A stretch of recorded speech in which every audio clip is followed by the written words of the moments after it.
As we speak, the international intervention in Yemen is still ongoing.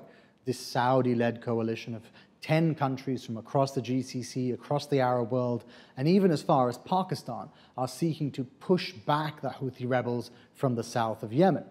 It's too early to analyze precisely where the war is going and what the end result will be. But it is worth trying to set this intervention in the context of the last half century in the Middle East, and try to understand how a region which for so long has sought not to intervene in the affairs of its neighbors has reached the stage where 9 Arab countries have intervened in a pivotal Arab country.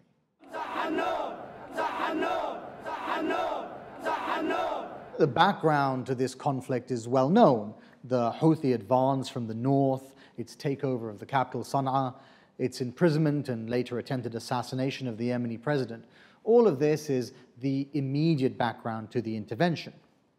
But it's worth trying to understand the broader context of what is happening in the Middle East today, because the intervention by the Saudis and other Arab countries is a pivotal moment in the history of the Middle East. In particular, it is a pivotal moment in the changing nature of security, of regional politics, and even international politics in the Arab world. Why is it a change? It's a change because, historically, for perhaps the last 40 years, the overarching attitude towards the Middle East, and in particular towards the various conflicts in the region, has been that stability has to trump everything else. And stability has tended to mean that when a conflict breaks out, or there are tensions between nations, or a government starts to attack its own people, at that point, as far as possible, the international community has tried to contain the conflict so that it doesn't burn out of control and infect the nation states around it. That idea of quarantining conflicts has been the overarching policy towards conflict in the region for at least half a century. It started really in earnest in the early 1970s, and I think we will look back and say that it came to its conclusion in the early 2010s, in particular with the explosion of the Syrian civil war. It is the Syrian civil war that has burnt away that doctrine of containment. The Middle East has a long, tragic history of countries attacking one another. The Egyptians attacked Yemen, the Israelis attacked Egypt, the Syrians attacked Israel, the Iraqis invaded Iran. In a region as vast and as strategically important as the Middle East, it is no surprise that over the decades, countries that are today allies, like for example Egypt and Saudi Arabia, were once on opposite sides of a battlefield. But in the middle years of the 20th century, these conflicts rapidly escalated and drew in many other neighboring countries. The various wars between Israel and its Arab neighbors didn't just involve the Palestinians. They involved Egypt, Syria, Jordan, Lebanon, or what is now called the North Yemen Civil War in the early 1960s. That didn't merely involve parties in Yemen. It drew in Saudi Arabia, it drew in Egypt, and even countries much farther away. About the turning point for this came really after Suez. After Egypt's President Gamal Abdel Nasser nationalized the Suez Canal, it sparked a conflict with Western powers who were determined to take the Suez Canal back. That conflict in 1956 ended with an Egyptian victory, but it wasn't an Egyptian victory in isolation. Rather, it wasn't a victory for Egypt alone. To some degree, you have to see the period from the 1956 war to roughly around 1973 with the oil embargo as one conflict, or rather a conflict that operated within one particular framework.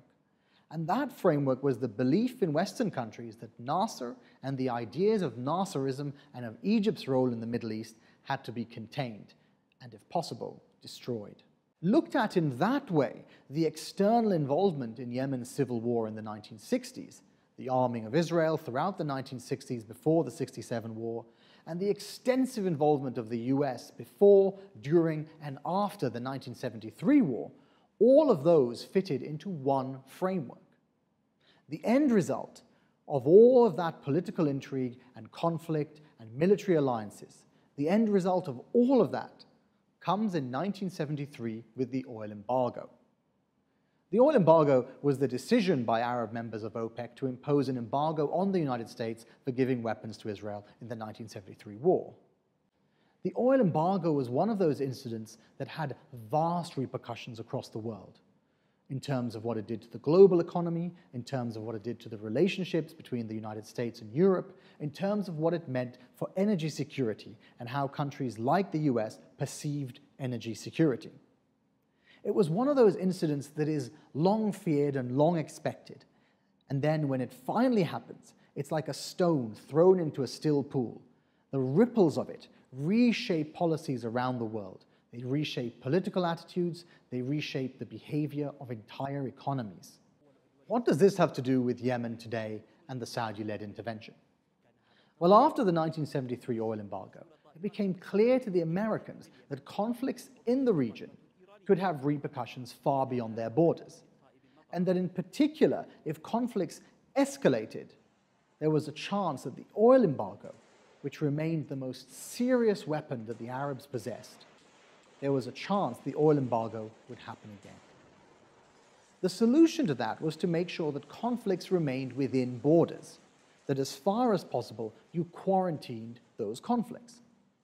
That attitude leads all the way to the present day. It runs through the Lebanese Civil War, it runs through the Gulf War in 1991, and the repercussions of that war for a decade after, it runs through the Israel-Palestine conflict. But jump forward to the post-Arab Spring Middle East, and in particular to the Syrian Civil War, and it becomes rapidly apparent from 2012, 2013, 2014, that this old idea of quarantining conflicts is no longer sustainable. The Syrian civil war burned out of control, infected Lebanon to the west, Iraq to the east. It began to stress countries like Jordan and involve countries like Saudi Arabia. Now, for the first time in many years, here was a conflict that could not be contained. Here was a conflict, the repercussions of which were touching all of the states around it, and beginning to threaten some of the long-held assumptions in the region. That challenge came at the exact time that the Americans, with very little political and public will for war, with their financial resources severely depleted, with the attention of the United States shifting towards Asia, that moment the US began to leave the region. American inattention, with one foot already out of the Middle East, meant that other countries, such as Russia, such as Iran, felt emboldened to involve themselves in the Middle East. So you have all of these political challenges, and you have these very real military challenges. And from the point of view of the Gulf states and other countries like Egypt that have historically played a leading role in the region, it becomes unsustainable to try and contain all these different conflicts.